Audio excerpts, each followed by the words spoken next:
Merry Christmas, everybody.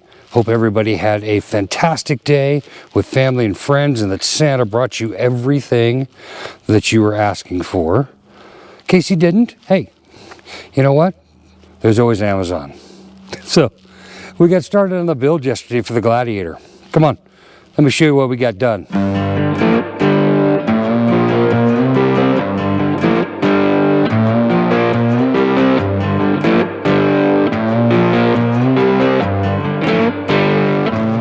So Christmas Eve day, we got to spend a little time working on the Gladiator.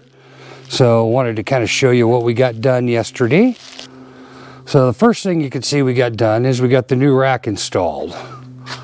This is going to be our basis for the rooftop tent and obviously hold some of the accessories that we need. So we got the axe and the shovel mounted up. We're going to talk more about each one of these items in a little bit greater detail here. This is going to be kind of the start of the build, and we're going to kind of break down the cost of what we're looking at by the time we get this build done, and talk about some alternatives, some ways to do this more economically, and then obviously ways that, you know, if you've got, you want a little bit higher end products, you got a little bit more money to spend on this stuff, then we got options for that too. So, but we're kind of, again, I don't want to say budget. We like to have quality items without paying crazy prices for them, you know. So I do a lot of shopping for stuff on sale. Marketplace is a great resource to find stuff.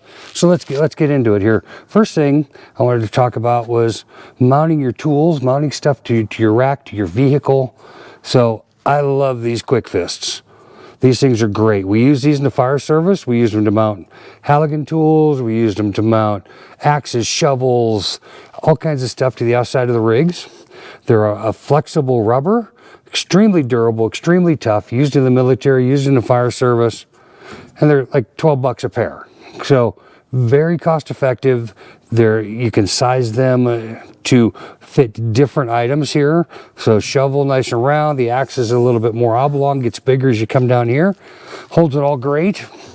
So never come off. I use these, like I said, in the fire service, use them on my last Jeep. They're great and they're an inexpensive way to do stuff. Got the propane tank mounted up as well as we got the rack put on. So this is a pretty good start for an afternoon's worth of work here today. So just wanted to kind of give you a quick little update as to day one and what we got done. And now let's sit down and have a discussion about the rest of the build, because guess what? We got more stuff sitting here. We got our pack outs. These are going to be used in a couple of different ways. One of them is going to be my air kit.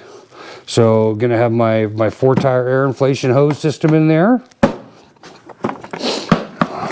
This is our recovery gear. So I got my recovery straps, soft shackles, tree saver, all that stuff is in there. These are going to be part of our kitchen. These Milwaukee pack out drawers, these are fantastic. We've got dividers, so I can put spices, I can put utensils, I can put cans of, you know, like your non-stick cooking spray, all that stuff in there, as well as, you know, washcloths, sponges, towels, so on and so forth. Got our winch, open road, 13,000 pound synthetic line winch. We've got one of the 2 Blue Eddy power stations we bought here on their Christmas sale.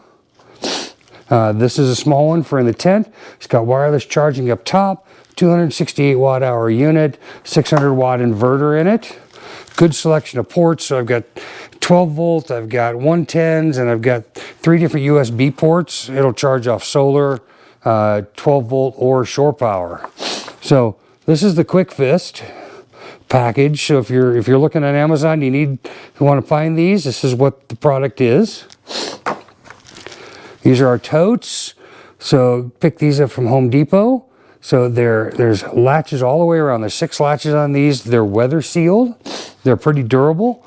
So these things are going to be great for dry goods in one, and cooking pots, pans, cooking stuff in the other one. Underneath we've got, this showed up early. It wasn't supposed to show up till Tuesday. Got our new front bumper that's going to go on the Jeep to mount the winch up. and we've got doing a little test here today so far on the fridge. So this is an Amazon fridge. I'll give you the cost later. We picked it up on sale for Christmas. We've had it plugged in now for 4 days, and we just got the Blue Eddies yesterday, so I got that fully charged, and at 2 o'clock yesterday afternoon, put the fridge on the Blue Eddy, loaded it down. Got frozen stuff in there. Got 25-30 cans of soda in the other side to give it something to have to cool. Everything was pre-chilled when we put it in there. Been happy so far. It's been on about 26 hours, and it's used 27% of the battery. So you're looking at about 1% per hour in the current configuration. Now this is in the garage. This is about 60 degrees out, 55, 60 degrees out, so it's not stupid warm. So at this kind of temperatures, this kind of usage, we're looking at 4 days. So this Blue Eddy will run the fridge, but when it gets warmer, obviously we're going to cut that down. Now the Blue Eddy itself, so we got the AC 180. So it's a 1800 watt inverter, 1152 watt hours of battery. Again, it's got the wireless charging up top. I got 4 AC outlets. This came also with 2 solar panels, so I have 200 watts of solar input. But this is going to stay plugged in to 12 volt in the back of the bed while we're driving. And then this will run the fridge and other items when we're at camp. So, we're looking 3 to 4 days worth of power for that fridge, depending upon temperature out. And we're going to get an insulated blanket for the fridge as well, because that's going to help as we go forward as well. So this is what we got here so far, and we got a few more things coming. So, and then we got some other stuff that we're still trying to make decisions on and get ordered. So let's go over. We're going to sit on the tailgate, and we're going to talk about the cost of this build, what we've got planned, what we spent so far, what we've got planned, and then things that we're still kind of up in the air on that we may or may not add. So let's talk.